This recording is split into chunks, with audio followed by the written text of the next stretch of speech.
So when we think of intelligence, what comes to mind? Cold, calculated logic? Maybe a character like Spock from Star Trek or Sherlock Holmes. Always the smartest in the room, but not exactly winning any Best Friends awards, right? And when we think of emotions, it's usually the opposite. Someone like Michael Scott from The Office, whose erratic emotions are framed as stupidity. And that's kind of how we're taught to see it, right?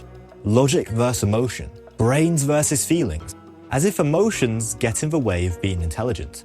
But now, AI is becoming the modern version of that cold, calculated stereotype. It's logic on steroids, processing data faster than any human ever could.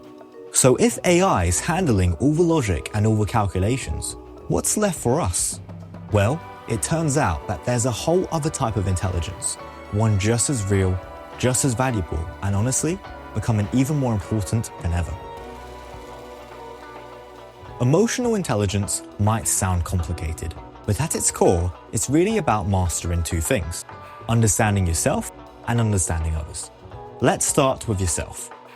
It seems obvious, right? Like, who knows you better than, well, you? But the truth is, self-awareness is harder than it sounds. We'd all like to think that we know exactly how we'd act in a tough situation, until the moment actually comes and we do the complete opposite. That's why self-awareness isn't just about gut feelings. It's about gathering actual evidence, almost like being a detective on yourself. You start looking for patterns. How do you behave when you're stressed? What triggers make you defensive? How do you react when someone challenges your idea? And here's the catch. It's nearly impossible to stay totally objective when analyzing your own behavior. We're experts at making excuses and brushing over stuff we don't want to face.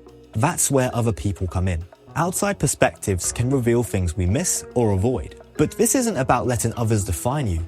It's about comparing what they're noticing with what you're noticing and asking yourself which explanation actually makes sense here. Once you've got that clarity, you can start putting strategies in place. Like if you realize you always procrastinate when you're overwhelmed, set yourself smaller manageable goals. Or if you know that you get defensive during feedback, build in the habit of pausing before you respond so you can take it in properly.